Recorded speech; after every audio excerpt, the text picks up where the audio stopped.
सीधे लिए चलते हैं। विधानसभा स्पीकर प्रेस कॉन्फ्रेंस कर रहे हैं हिमाचल के, सुनवाते हैं आपको क्या कुछ वो कहते हैं। नमस्कार। Are you ready for the fourth pillar of the democracy is ready for the judgment? जैसा कि आप सबको विदित है, कल प्रेस में भी मैंने ये कहा था कि एंटी डिफेक्शन लॉ के तहत जो पिटीशंस 6 माननीय विधायकों के खिलाफ हमारे जो कंप्लेनेंट हैं श्री हर्षवर्धन चौहान जी, जो पार्लियामेंट्री अफेयर मिनिस्टर भी हैं, के माध्यम से हमारे सेक्रेटेरिएट को मिली और मुझे नॉट एज ए अध्यक्ष but as a chairman of the tribunal, क्योंकि सुप्रीम कोर्ट का जजमेंट है कि when speaker acts under the 10th schedule, then he doesn't enjoys the powers and privileges of speaker, but his position is as a tribunal.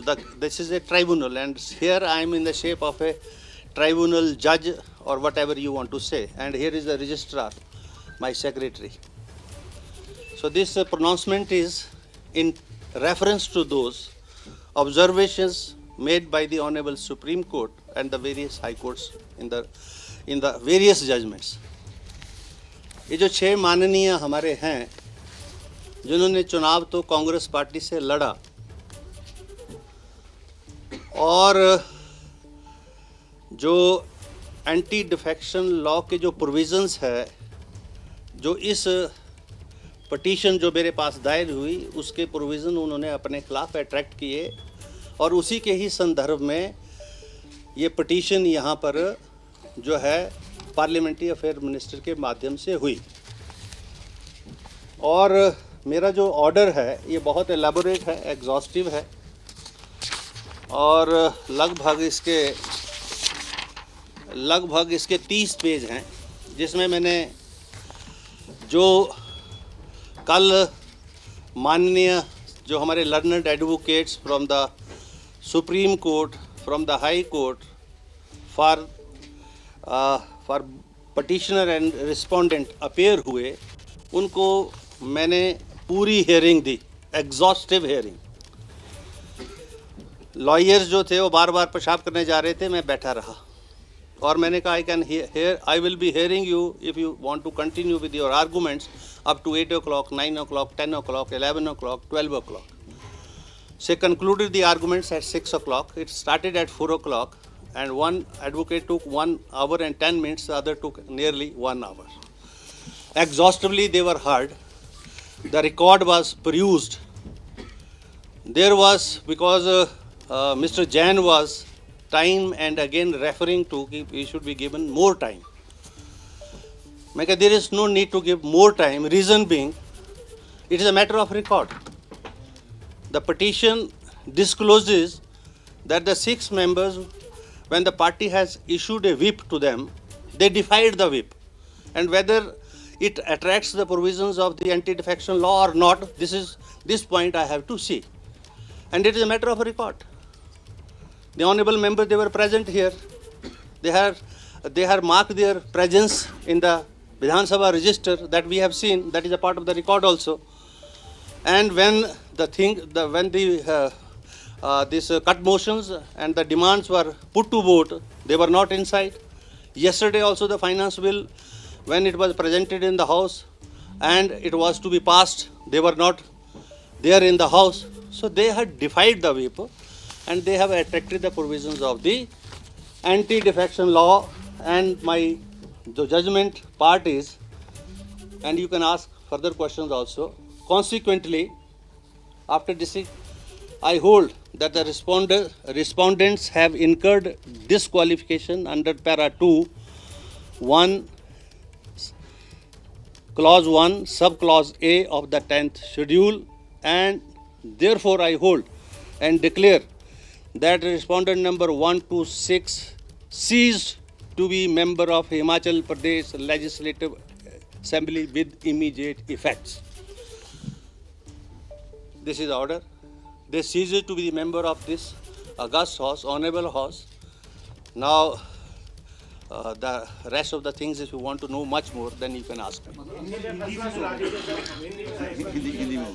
मैं ये कहना चाहूँगा कि मैंने उनको अयोग्य घोषित कर दिया है। अब वो इस माननीय सदन के सदस्य नहीं रहे। और अब ये जजमेंट जो है that is for judicial scrutiny also, that will be you see, चाहे हाई कोर्ट होगी चाहे सुप्रीम कोर्ट होगी, इसकी जुडिशियल स्क्रूटनी भी होगी।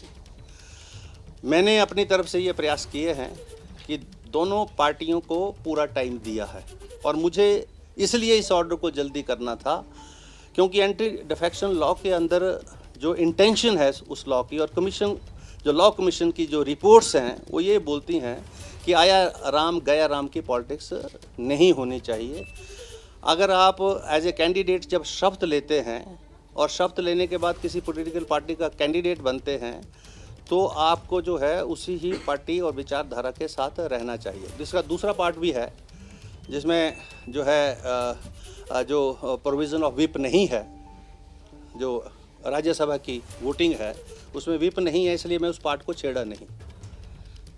मैंने उस पार्ट पर मैं नहीं गया, मैं सिर्फ उस पार्ट पर गया हूँ जो एंटी डिफेक्शन लॉ के प्रोविज़न को जो है अट्रैक्ट करता है। वो भी पार्ट जो है उसके ऊपर भी मैंने अपना व्यू पॉइंट दिया इस जजमेंट में कि सुप्रीम कोर्ट उस चीज़ को भी अच्छे तरीके से दोबारा से देखे, और जो इलेक्शन कमीशन की जो डायरेक्शंस हैं जिसमें उन्होंने वोट जो है दिखा के डालने की बात कही है, नहीं दिखाएंगे तो इनवैलिड हो जाएगा वोट। लेकिन वोटर तो ठीक है कि वोटर जो है स्वतंत्र होना चाहिए वोट देने के लिए, और उस पर किसी प्रकार का दबाव नहीं होना चाहिए। लेकिन वो जो वोटर है, जो लोकतंत्र प्रजातंत्र की जो मूलभूत नींव है, जहाँ चुनाव होता है, पार्लियामेंट्री डेमोक्रेसीज और के माध्यम से पार्लियामेंट बनती है, असेंबलीज बनती हैं, वो जो एथिक्स है उसको भी तो जो है उस एथिक्स के अनुरूप भी तो काम करे। वो रिप्रेजेंटेटिव है 80,000 लोगों का, और उन 80,000 में से 40,000 वो लोग हैं जिन्होंने वोट देकर उसको बनाया, और बनाने के बाद जब वो यहाँ आता है तो वो अपनी मर्जी से वोट डालकर जो है, क्योंकि ये तो दो पॉलिटिकल आइडियोलॉजी की लड़ाई हो रही है, कांग्रेस की हो रही है, भारतीय जनता पार्टी की हो रही है। आप जिस पार्टी से हैं उस पार्टी के जो है उसकी एथिक्स को डिफाई करके आप जो है दूसरे को वोट देते हैं। This is unethical, this is what I have said in the judgment also. The Supreme Court में take a cognizance of that also, but I have mainly touched the other part, जो यहाँ पर जो है whip की उल्लंघना हुई, और व्हिप की उल्लंघना से उन माननीय सदस्यों ने जो है एंटी डिफेक्शन लॉ के जो प्रोविजंस है वो अट्रैक्ट किए, और उनको मैं यहाँ से बर्खास्त कर रहा हूँ इस सदन से। ये पटिशनर हैं, और इस वक्त की बड़ी खबर आपको हम बता दें, बड़ी खबर यह है कि 6 बागी विधायक अयोग्य घोषित कर दिए गए हैं। बड़ी जानकारी, हिमाचल विधानसभा स्पीकर कुलदीप पठानिया को आपने सुना, उन्होंने कहा कि विधायकों ने व्हिप का उल्लंघन किया, जिसके बाद क्रॉस वोट करने वाले विधायकों को अयोग्य घोषित कर दिया गया है, जिनकी संख्या 6। ये बड़ी खबर आपको हम इस वक्त दे रहे हैं। 6 बागी विधायकों को अयोग्य घोषित कर दिया गया है। हिमाचल स्पीकर की बात को आपने सुना, उन्होंने कहा कि व्हिप का उल्लंघन किया, पार्टी की लाइन से हट करके क्रॉस वोटिंग की, जिसके बाद ये फैसला लिया गया है। उन्होंने कहा ठाकुर, ये जो हैं ये इन सब का संबंध कांग्रेस पार्टी से है। अगर सर ये नई पार्टी फॉर्म करते हैं और 1/4 इनके साथ एडजस्ट होते हैं तो ये ऑर्डर इम्प्लीकेबल होगा उस पर? अभी तो ये ऑर्डर जो है, इस ऑर्डर के माध्यम से उनकी सदस्यता रद्द कर दी गई है। अब इस माननीय सदन के वो सदस्य नहीं रहे मेरे ऑर्डर के मुताबिक। हाई कोर्ट क्या बोलती है, सुप्रीम कोर्ट क्या बोलती है, क्योंकि मेरे इस ऑर्डर की भी जुडिशियल स्क्रूटनी है। This order is not in finality, this order is a subject of judicial scrutiny, and if the high court whatever the high court says, there is a supreme court also for that. So ये जब दोनों जगह इसके ऊपर judicially scrutinise होके आएगी तब ये ऑर्डर इन फाइनलिटी होगा। जब उन्होंने कांग्रेस के खिलाफ वोट नहीं दिया तो यस होता है, वही मैंने पढ़ा है और आप उस लॉ को देख लें।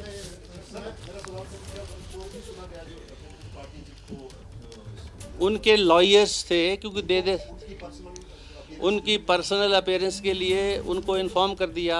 उनके व्हाट्सएप के ऊपर जो है मान्य है व्हाट्सएप, ईमेल हमारी विधानसभा जो है, sir listen to me now Bhardwaj ji, हमारी जो मेल है व्हाट्सएप है, मैं नहीं भी मान्य हो, हम ई विधानसभा हैं और अभी एविडेंस एक्ट जो है अमेंड हो गया पार्लियामेंट से, जिसमें 170 के करीब एमपी बाहर किए गए और उस एविडेंस एक्ट में ये बोल दिया कि जो आपकी जो ये मीडिया के अंदर कैमरास के अंदर जो स्टेटमेंट्स है that is also a primary part of the evidence also. When the Supreme court and the union of India has amended the evidence act and the CRPC and the IPC, then there is no need to ask such kind of a questions.